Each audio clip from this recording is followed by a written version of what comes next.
if you're giving these transactions to enter in a trading profit and loss account, and we are using a T format.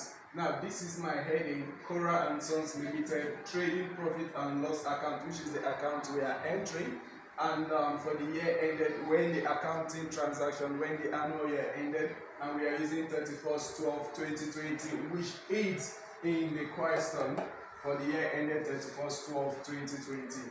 So in trading profit and loss account, first we are going to start with our opening stock on the debit side. So I have my opening stock. My opening stock. Now, if you are not given the full description of opening stock, you differentiate the opening stock and the closing stock with the date. Now, here we have 1st January 2020, and there they give us closing stock in full. So we are taking this date, 1st January 2020, which stands at our opening stock. And the price and cost of our opening stock is 12,500. Now, we'll add purchases to our opening stock. Our purchases is 4,000. We have 4,321. Now, once we add these two together, we have 16,821 from our opening stock and purchases. Then also we add our carriage inwards, that is the cost of conveying the goods from where we got it to our premises. Now our carriage inwards is 564. We add this, we have 5, we have 8, 13, 3, and this will give me 17,385. Now, once we have this, before we get to cost of goods available, we have to subtract our purchases return or our return afterwards, depending on the terms that is used. Here we have purchases return. Purchases return is 556. So we have purchase return or return outwards, which is 556. In accounting terms, when you see a figure in brackets, it means subtract. And if we are subtracting this, if we borrow 1, this will be 15. 15 take away 6 is 9. 7 minus 5 is 2. Borrow 1, this is 13 minus 5 is 8. And we have 16,000. So this brings us to cost of goods available for sale. Now, once we got our cost of goods available for sale, we less our closing stock.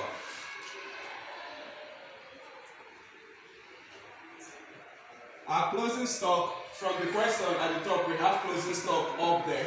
We say closing stock is 4,500. We have 4,500. Remember in brackets, because we are subtracting.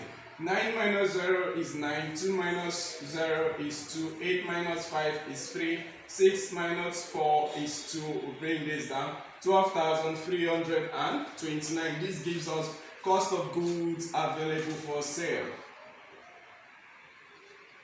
Cost of goods available for sale. I had to write that in short form in order for me to maximize space. Now, to proceed from here, we come to this credit side where we have our sales. The total amount for sales is 40,500. Now, I'll check for sales return or return afterwards, and we have that in the transaction, which is 345. So we have sales return. That is the amount of goods that was returned back to the trader after it has been sold by the buyer. So we have 345. This is also subtracted from our sales. If you subtract this, we borrow this will give me 10. 5, this is 9 minus 4 is 5. This is 4 minus 3 is 1. Then we have 40,155. Now, I've gotten 40,155. It brings us to what is called our gross profit. Gross profit because the amount on the credit side is more than the cost of goods available for sale. So once we do this subtraction, we have 40,155 minus 12,329. This is 15, 6, this is 4, 2. borrow, this is 11, 11 will give me 8, this is 9 will give me 7, and this is 3 will give me 2. So that means we have gross profit because that is higher than this, and our gross profit is 27,826. By the time we sum these two numbers together, it's going to give us the total amount we have there, which is 40,155. Now that we've gotten our gross profit, we are going to close our account with Z form to bring me down to 40,155. Now we are done with trading account. Proceeding to profit and loss. We'll carry this our gross profit over to this side, which will give us gross profit brought down. Now the amount of gross profit that was brought down is 27,826. Now under this, every expenses that was incurred during the accounting year will be recorded under this aspect. So from these particulars, we look for carriage outwards. It's a expenses because it's the amount of goods, amount paid to convey goods for your customers from the places where it was purchased back to their own areas, more or less like after sales services. So 321. Then we come down, we are looking for expenses. Discount allowed is an expenses.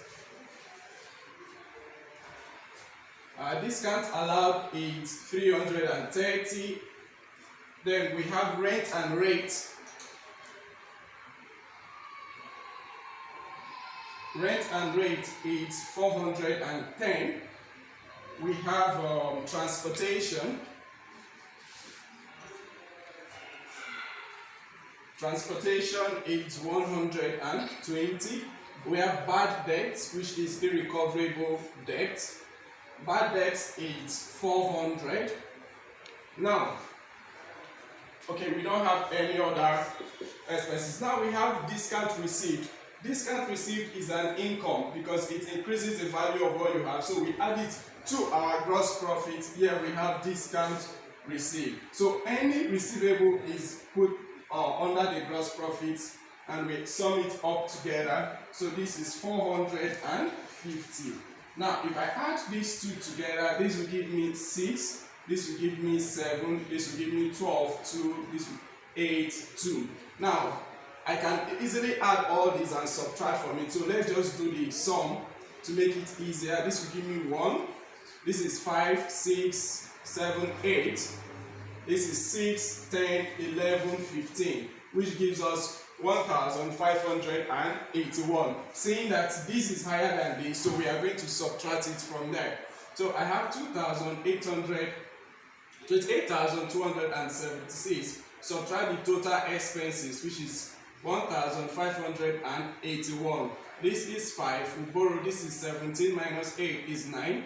11. This is 1 here is 11 minus 5 is 6. This is 7 minus 1 is 6. So this gives me 26,609.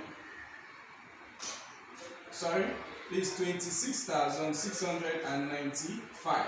If we add this together, it will give me 6. This plus this is 17. 7 carry 1, 11, 12, 2 carry 1, 7, 8 to bring us actually to this figure. And this figure we have, the excess income over expenses, is known as net profit, meaning that we made a net profit at the end of the accounting year. Then we close this account with double lines, which will give me 28,276. So in this transaction, Cora and Sons made a gross profit of 27,826 and a net profit of 26,695. So the essence of the trading account is to ascertain the gross profit or the gross loss of a business, and the essence of the profit and loss account is to ascertain the net profit or the net loss. Now, in some questions, you will be asked to just find the cost of goods available for sale. Meaning, once you get here, you just stop. That is your figure. Or if they ask you to calculate the cost of goods sold. Sorry, this is cost of goods sold. It's not supposed to be available for sale. Cost of goods sold, which will give us 12,329. So that is that so far for the time. I believe we understand. Thank you so much for the class.